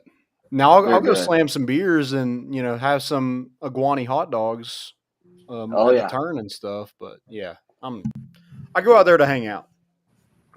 I love it. Yeah. Yeah, I'm glad you have the golf itch. That definitely is more attractive to come back and play around with you. Yeah, anytime. So I do have one more question. If you weren't a coach, what would you do? Sociology, Ricky? Is that what you're doing? Yeah, ain't much paper to be made there, man. Ain't much paper to be made there. You would be a police officer. Who are you kidding? No, I think I'd be an actor. I'd be out in LA on the big screen. Oh baby. my God, I wish you didn't say that. I honestly, Yes. I told myself I wasn't going to do this on this podcast because you have to be kidding me with that response. You couldn't see me? Couldn't see me on the big screen, maybe? Well, playing a I've role? seen you change accents this last 30 minutes, like 15 different times, so I know that would work. I mean, at one point, where's your authentic self at? Building my resume right there, man. Building my resume. Well, now you don't even have to move to Hollywood. You can just go to Atlanta. Atlanta's the new Hollywood now. No way, really? That's where like most of like shows and movies and everything. Like I have a cousin that's an actor and he goes to Atlanta more than he does LA. Really? Yeah. You would be good at acting. Cost of living. You acted like you acted like an SEC shortstop for a whole year. What about you? What would you be doing? What would you be doing? Dude, you know that I don't have many skills at all, but I think I could do stand-up comedy. Evan Russell told me I should. I could see it. I have fine timing. My jokes aren't great, but I can get better. I mean, just a little work. Funny looking. I'm not good. I'm not good looking, so that's an instant laugh. I mean, you've seen the Bert Kirschgeier guy. He just takes his shirt off. People start laughing. Yeah. Right. Yeah. Right. It's part of that. It's I'll just take my shoes off or something. Yeah, there you go. When are you getting married, Kiv? December 2nd. December 2nd. Yes. Heck yeah. 5 months from today. You doing it in Houston? No. I can't say where because I don't need anyone crashing it, but it's somewhere in Florida. Okay. West Palm Beach. That's where it's at. No. South Beach. No. Do you remember when we were at LSU and you said you were in West Palm Beach? I was like, "What are you doing there?" He said, "You said some people have to work." That's a fact. I was in Jupiter, which leads me to a question. I know you're doing your schedule. Are you going to do Jupiter or no? There's no Aggies going down there. Nah, yeah, I'll stay more West Coast. And then you don't think West Coast teams go to Jupiter? Whoever. Well, they do, but you don't think it's not teams, dude. It's players. It's good players. Well, we'll talk Jupiter's after in the this. fall. Yeah, Jupiter's in the fall. You have good guess. That's one because he just said that they're playing LSU in football, so that was good context clues by you. Yeah. Me and you we're gonna have to have a conversation because nobody that I've coached is gonna be bad at their job. That's not happening. It's not. The Ross Kivett tree. Oh, because you know who is the top apple on that tree. He will kill you before you're bad at it. Yeah. You're not going to embarrass the Godfather. That's one Italian you will not embarrass. Do you believe that? No, you're right. You're You ain't lying. If I don't sign a player, if I lose a player to somebody in his league, you might as well just punch me in my own face because it makes me want to. Does he give you crap about it? I mean, there's been some times where he's been disappointed, which is worse. That's awesome. You know, hey, like how'd you let this guy? Yeah, how'd you let this guy go to an SEC school in your state? Well, didn't really have the conference to back it. Doesn't matter. You can't let that happen. Yeah, exactly. You've been taught better than that. Yes, sir. That's all you can say. Oh man. That's awesome. Well, I don't know what happened to him. He went dark on us. R.I.P. Kiv. Yep. It was a matter of time. Right. Ricky, hey, really appreciate you coming on, and Ross too, if he gets back in here. And good luck to you, and we appreciate you and all that you've done for Tennessee and getting us to this point. You know, you're a huge part in that, even though no matter what Ross Kivett says. So appreciate you, and we wish you the best of luck, and we'll have to do this again. No, for sure. I appreciate y'all having me. Yeah. It's been a blast, man. You know, like I said, I got nothing but love for Knoxville and the people there too. So people just like y'allself, man. So anything y'all need from me, man, feel free to reach out. Awesome. Appreciate you, dude. Good deal. I'll see y'all later. I appreciate it. Take care.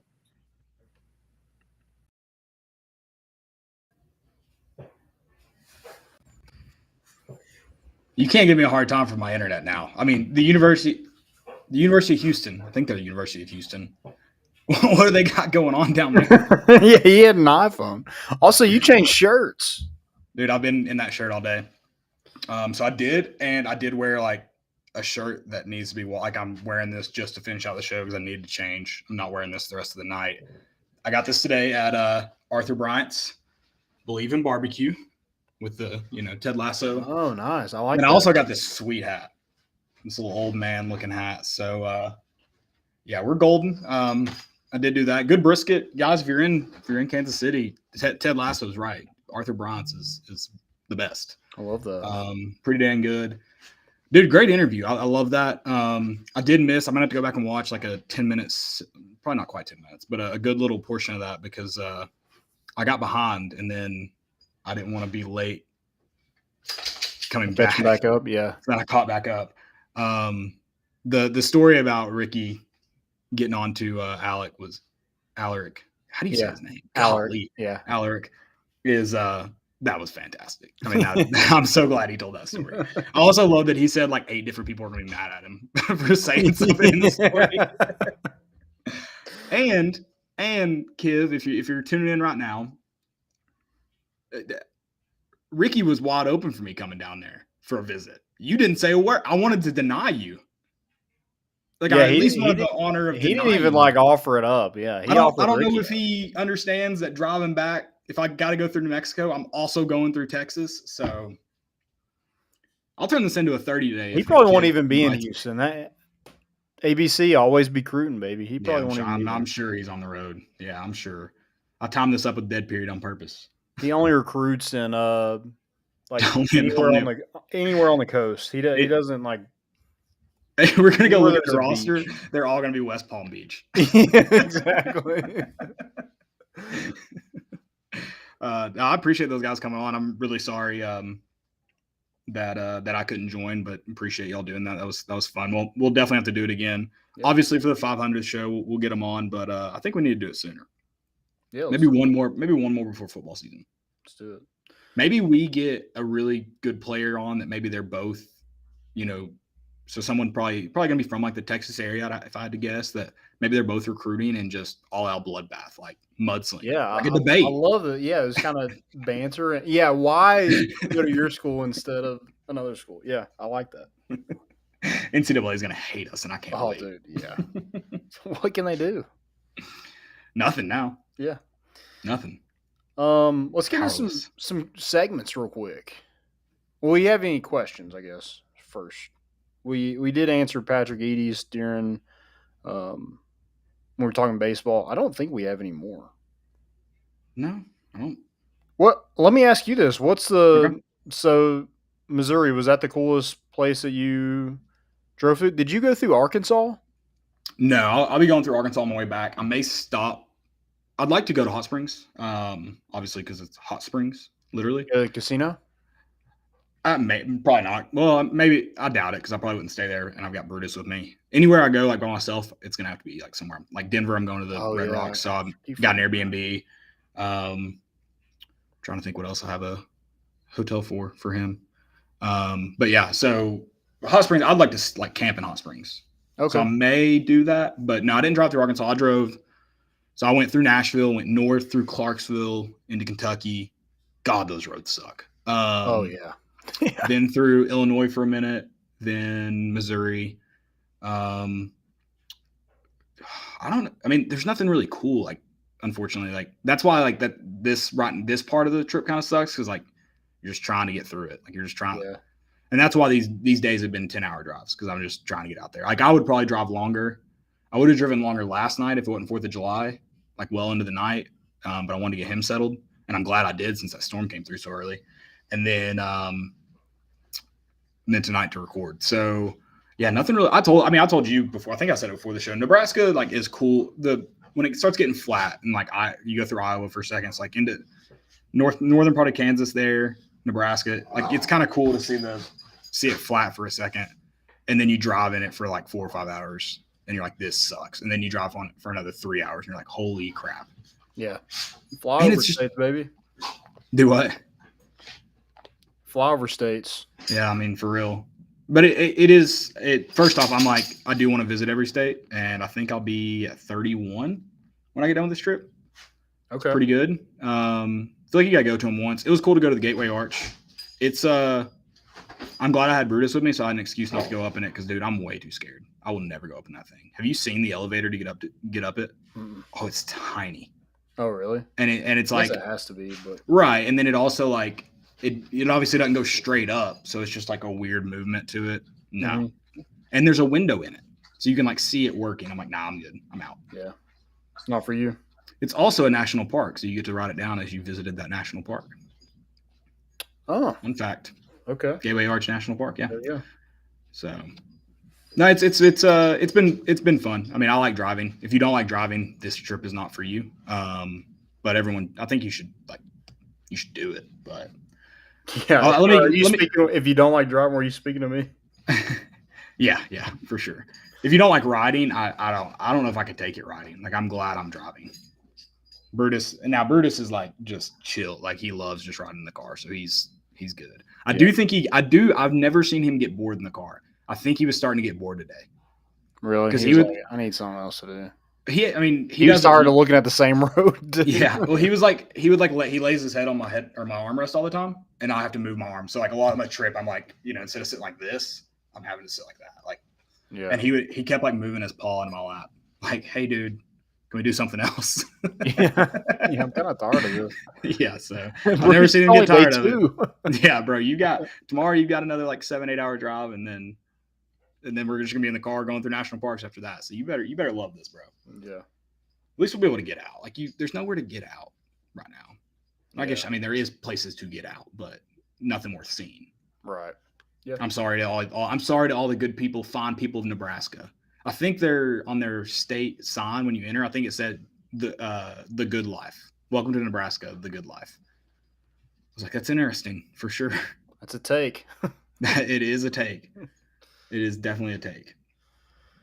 But so I did camp on the Missouri River, and the sunset, it was a little cloudy, so not a fantastic sunset, but a pretty sunset on the Missouri River. That was cool. Okay. There you go. That's my highlight of my trip right now, and I'll be coming home tomorrow. So Missouri River, baby. So we did have a question. I forgot to ask this. Tim Smith asked if we'd cover this on the pod. He said, do we call it Vitello / Tony V or just Tony for the new ballpark name? I think you just name it Tony Vitello Stadium and you call it the Vitello. Like we call it the V. We call it the V. The V would be has cool. a little, flying V. Yeah. I think we call it the V for sure. Okay. I like that. Yeah. Yeah. All right. We just bought the naming rights. The V. Let me go take out a personal loan for $8 million and I'll write the check. Yeah. We'll just take out a business loan, actually. How about that? Must see TV. That'd be cool. That is good. Did Tim say that? No, I said that. No. That's great. You should give that to Cody Hahn for when they open it, Yeah. Welcome, this is must see TV. Like, that's a great opening line to that wide. If they ever get wide. So Georgia Southern, I think, because do you know how, how each team each school runs it on like weeknights and stuff. Mm-hmm. So Georgia Southern, their video department is just on it. So they have over the head ballpark shots because they have a drone that does it, and it looks fantastic. I'm like, the University of Tennessee should have that. Yeah, is that like a over the head, just a shot, or like record the whole thing? No, just like football's over the head shots like that. Yeah. Okay. Yeah, just cool. Over the head shots, and then also a good solid surface in left field so the camera isn't shaking. Yeah. Which I guess you don't have to really watch that much in Lindsey Nelson, but it's bad because they're on that scissor lift. It's terrible. Yeah, most of the those midweek games I usually don't have to watch that, thank goodness. But it's not just the midweek. ESPN at home because it's the same camera. or same camera shot. Yeah, I guess I don't have to watch any like home games really on TV. Man. Consider Unless yourself I have lucky. something else to do, and I'm usually if I'm not able to be at the game, I'm probably not watching it either. That's fair. At least not well. You going back to Dr. Pepper? Yeah, well, and I mean, I just brought a 12-pack with me on the trip just to, have, and then I ran in my hotel room, and I left my water and strawberry. So I have like a cooler with me that I have in the passenger seat, like keep my snacks and drinks cold. I drank all the waters today. I had one Dr. Pepper left in there, and then like one of those Gatorade rehydrates, and then I have a raspberry lemonade. Love that stuff. It's into my big cooler in the car, so I'll add with Dr. Pepper. And I wasn't drinking sink water from a hotel. Not happening. Yeah, nah, don't do that, please. Hey, not a nice hotel, but shockingly, it has a closet. That seems nice to me. I mean, it sounds kind of scary too, if we're being honest. I feel like most roadside hotels don't have closets. Am I crazy? I feel like they don't have closets. Like, is it like an actual door? Or is it just like it's got two doors on it. I had to look for like the luggage rack thing. I couldn't find it, and then I realized there was a closet here. So, what are you gonna do? TV got a back on it? No, but it is it's an older one. It's a little old. Vet. It's okay though. Yeah. Doubt I'll be watching TV tonight. So yeah. Maybe I don't know. Maybe I'll watch the local channels of Sydney, Nebraska, see what's on. You never know, dude. I bet the Weather Girls. Yeah, I'm gonna watch the news tonight. There you go. Well, we haven't done segments yet. I guess we should run through them real quick. It is we're going on a long show here. This is borderline for you guys after dark. I'm still living in the light down here. All right, let's most important. Most important. I'm going to scroll through, man. A lot of photos, of course. Okay, just kidding. Not a lot of photos. I'm going to go Josh Richardson, heading back to Miami. So props to me. I actually have a Josh Richardson jersey for when he was there the first time. So just a little reuse. I hope he has the same number. That would be cool. That would be cool. What number was he like? 52? 0. Oh, he was 0? Who was 52? Jordan McRae. That's right, at the Cavs, right? Yeah. That's honestly, how do you get that number? That's a good number. Who does anybody have it now? Did you look? I didn't look, no. I bet he goes 0 if nobody has it. Surely. Yeah. I want the backstory to this, but I'm going to go with Mike Eckler just cutting his with loppers. I don't know what he's doing.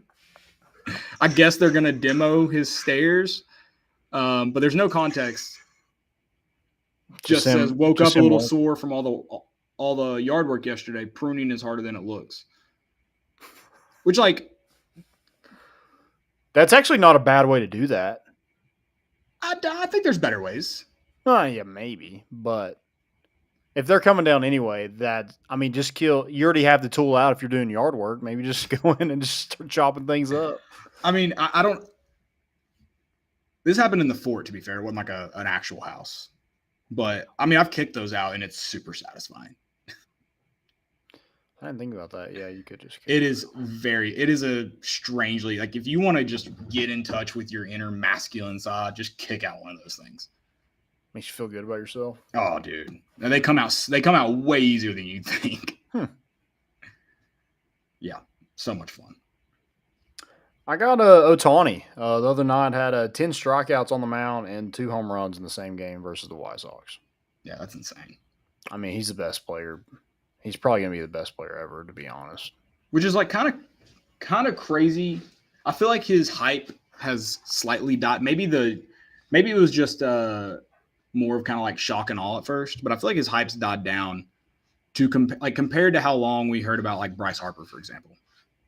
No, I'm not saying Bryce Harper's not good, but like you said, he's probably going to be the best player of all time if this continues. If You know, if he's not in the argument already. Yeah, he's just going out there and just like, I don't know. I think he leads the league in home runs, and his ERA is like super. It's just unreal, and I feel like he just keeps doing it, and everybody's just like, okay, cool. And he's on the West Coast. That probably has a lot to do with it. And the Angels, they're just not great. But is he still playing like right field on his nights off? He's still I don't know. Because that's insane too. Most pitchers don't play every night, and I know he's not pitching every night, but still, yeah, he's nuts, dude. Like it's insane, truly. I'm interested to see if he goes somewhere. If the Angels, I feel like they got to let him leave. Him and Mike Trout probably will not be on the Angels next year. His contract's not that big, right? Ohtani's right now, no. Right, because I remember reading that story. Yeah. Of course, that's what I'm saying though. It's like it's not like they've paid for him yet. Okay. Right. Yeah. Yeah, I mean he's that kid in Little League that's just better than everybody. You're like, all right, let's see a birth certificate real quick. Right. I'm 12. Any fails? That one's a stupidity that I think I'm gonna save. Just remind me next Thursday. Just Jordan dog report. I don't know what you're talking about. Or not. I thought I had another one. So maybe. Did you see Tavon Austin? I don't know if this is a fail or most important, but he just posted a video of him doing like drills and stuff, and it was just all the captions said it was still moving. Good for him. Some of us aren't. Yeah, I mean, I'm gonna post that tomorrow when I get in the car. Still moving. Still moving, baby. Oh, did you see Charles Barkley surprise Ernie Johnson? Yeah, it was a cool moment. I guess they're just guys rock kind of moment. Like it was kind of like underwhelming a little bit. I felt like maybe I feel like I've seen Charles Barkley get more worked up. And I thought maybe he'd get a little more pizzazz in it. But no, it was a cool moment still. I feel like he almost forgot. And he was like, "Oh yeah." By the way, it produces Johnson here. And they did it. They did it like at the match, didn't they? Yeah. Kind of a weird place to do it too. And Ernie was like, "Are you serious?" It would have been terrible, but hilarious if Charles was like, "No, dude, I have no idea."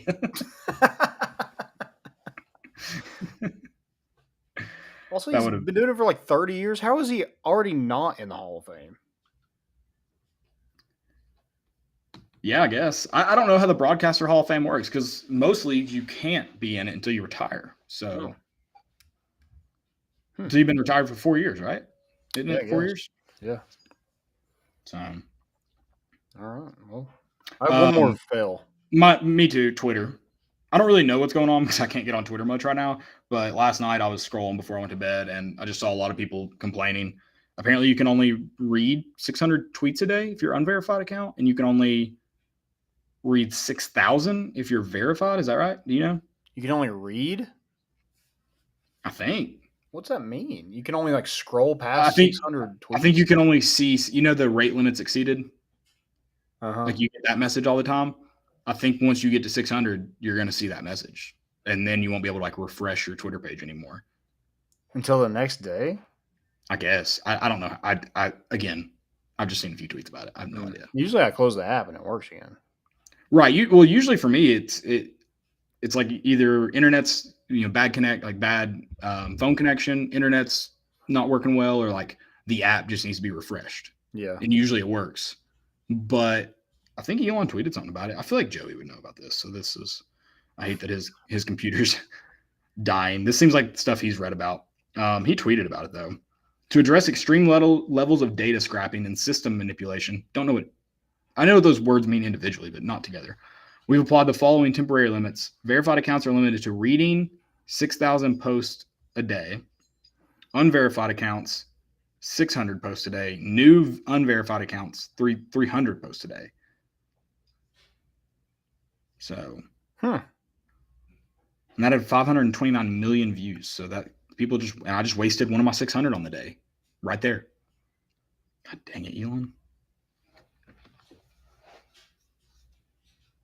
Whatever. Yeah, I don't love that. I hope they don't do that. Because I'm definitely going to run into that. So at some point. My fail is BYU. Did you see this? No, I don't think so. Tweet out new conference, new look, and it was an aerial view of their stadium. The Big 12 logo on one side of the field, it's on the 15-yard line. The other side, it's on the 25. Is it turf? Not that it's unfixable, but that would still suck way worse. It looks like turf. Yeah, I assume it's turf. Yeah, it's turf. It's definitely turf. That kind of shocks me. I think they were grass people. Interesting. Yeah. Well, that's bad. That sucks. I mean, again, not that it's unfixable, but not as easy to just let that, paint fade and then go behind it. So, yeah, that's embarrassing. Who are we blaming that on? The grounds crew or the people who did it? What's the? I'm just like, how does the aerial person that took the picture not be like, Maybe we Photoshop this. Yeah, that's a little strange. I guess it's probably Photoshopped anyways, right? Yeah. I just love that. So it's bad Photoshop. I just love that there's like a 12 logo on the 15-yard line. I think that's funny. I never thought about that. That's a good point. And there's 14 teams in their league now, right? Yeah, Big 10 has 12 teams in their league, 14 teams in their league. Yeah, that's weird. The Pac is the only one they changed from the Pac-10 to the Pac-12. Credit to the Pac. That's them California educated right there. Staying true. All right. Well, that's all I got. Long episode, but great episode. Yeah. Sorry for missing the interview. I apologize. Oh, you're good. All good. It'd be great though. I told you it'd be great. Like I didn't even need to listen to it. Told you it'd be great. It was fun. Yeah, I appreciate those guys. Good luck to you tomorrow. Thank you. Be safe. I'll finally make it to my first destination, so that's good. Where were you going? I'll be in Jackson, Wyoming by tomorrow. Hopefully around like 3 or 4 o'clock, so I'll have some time to piddle around. Jackson Hole? Is that where that's at? Yeah. So I don't really know how it works. I think Jackson Hole is essentially like a small community in Jackson. I'm staying in Jackson Hole. I don't exactly know the difference. It was, I think the area is kind of named Jackson Hole. Again, don't know. Someone can correct me. I don't know how it works. I'm saying, but it's Jackson, Wyoming is like the name of the town. Are you getting like shirts everywhere you go, or? No, I'll probably if I see it, comfort colors only. This isn't comfort colors, but it also says believe in barbecue, and I do believe in barbecue. Yeah. And it's just a cool place. I'll probably definitely get stickers and stuff. I'm gonna send postcards back to my sister and her kids because I think that's cool. All American road trip, like in the 60s. Yeah. And then probably like stickers. Maybe if I see I don't need any more hats, so hopefully I don't see any cool hats. And then if I like the shirt and it's comfort colors, I'll probably do it. But no, not planning on getting everything. Don't need just more to add to the car. Yeah, my car's pretty full too. I kind of, I'm gonna have a break because I think I have a washer and dryer at my Airbnb. I hope I do. I kind of planned on it. So I probably didn't need to bring as much as I did, but I also have an entire car to myself, so no big deal. Yeah. But cool, man. Well, all right. Good luck to you. Thanks, man. Been fun. I'll see you guys Thursday. We'll be back. Yeah, we'll be back. Caleb will be somewhere in the United States, maybe. Hopefully. Yeah. He might have like in a shipping container somewhere. Hey, just go to Lindsey Nelson and get in the press box. Guys, thanks for listening. We'll be back, like Caleb said, on Thursday. And have a good week. We're bringing the boat in, and we out. Do we hit at the same time? I didn't hit it. Okay.